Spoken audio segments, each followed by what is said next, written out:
to BIMS TV. I'm Timnit Kefela, and this is BIMS Bites, and today I'll be biting into the world of microplastics. If I were to ask you if you came across plastic today, you'd probably tell me yes. They're such an important part of our built environment because they're durable, and with the right types of added chemicals can give us materials with desired properties. It can be our phones, it could be the very devices we're watching this on, our clothing, food packaging. Plastics are everywhere. So much so that we have produced 8.3 billion metric tons of plastic since their commercialization in 1950. Let's start by talking about what microplastics are. See, microplastics are plastics that come in different shapes, colors, and sizes, and are less than 5 millimeters in size, like this picture over here. How small is that, you may ask? Well, that's the width of a number 2 pencil eraser, which is 5 millimeters. So we're talking smaller than that. But how do they become micro? Well, microplastics are categorized as primary microplastics or secondary microplastics. Primary microplastics are designed to be less than 5 millimeters in size. Some great examples are plastic pellets or glitter or microbeads that are found in some of our detergents. Or they can be secondary microplastics, meaning that they break apart from larger plastic items, such as water bottles. And that could be due to it being exposed to the sun, making the chemical bonds that make these plastic items together more brittle and weak, and makes it easier for them to break up when, say, they come into contact with an ocean wave or a little bit of wind. But because plastics are in a lot of things, it's not surprising that they're actually found everywhere. And because microplastics are just like their smaller counterparts, they are also everywhere. They've been found in our mountains, in our oceans, in our lakes, our rivers, stormwater, atmosphere, food and water, all kinds of places you can find microplastics. They've been found on Mount Everest, which is the highest point on Earth, and Marianas Trench, which is the deepest oceanic trench on our planet. Finding microplastics everywhere makes us as scientists curious about what kind of things they could be doing and any effects they may have, and the fact that they last a very long time is something that we truly are curious about. The reason why is because plastics are not just plastics. And what I mean by this is that they have different things added onto them, different chemicals. So let's consider the production of a tire.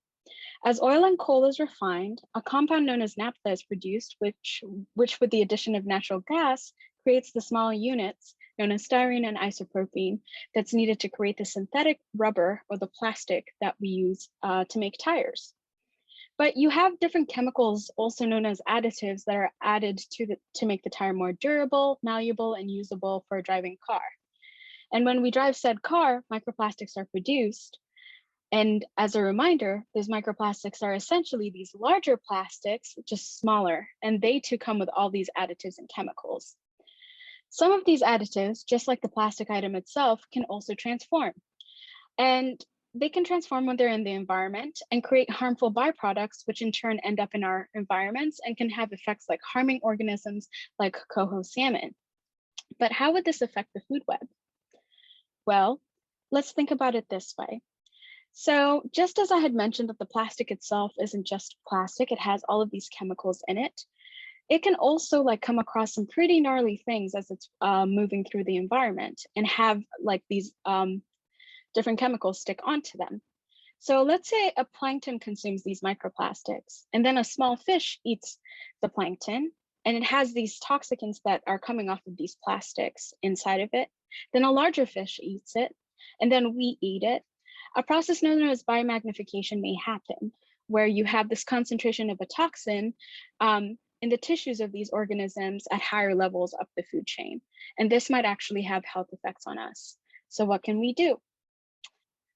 Well, plastics are such a big part of our built environment that it's nearly impossible to avoid them. For some of us, it is a crucial component of our lives, such as the use of straws, and that is something we should acknowledge and respect. If we have the means to divest from plastic, we can try and limit our use of it by making substitutions such as a reusable water bottle. However, I want to acknowledge this solution can be a privileged one and one can be made possible by having water infrastructure you can trust. This applies to all plastic substitution approaches. Educating ourselves and others about the effects of what we consume and what we use and where what we use ends up is important to making conscious decisions within our capability to do so. So we can do something, but also we need industry people to do something. And they should make a conscious effort to create materials that have limited effects to human and environmental health and to be held accountable in the innovation of these materials presently and in the future. Lastly, you can also express concern for better legislations around plastic reduction and waste management to your policymakers in order to effectively mitigate microplastic pollution. We can do this, but we have to do it together. So thanks so much for tuning in. Feel free to contact me through my website, email, or Twitter. And be sure to follow, like, and subscribe Black and Marine Science.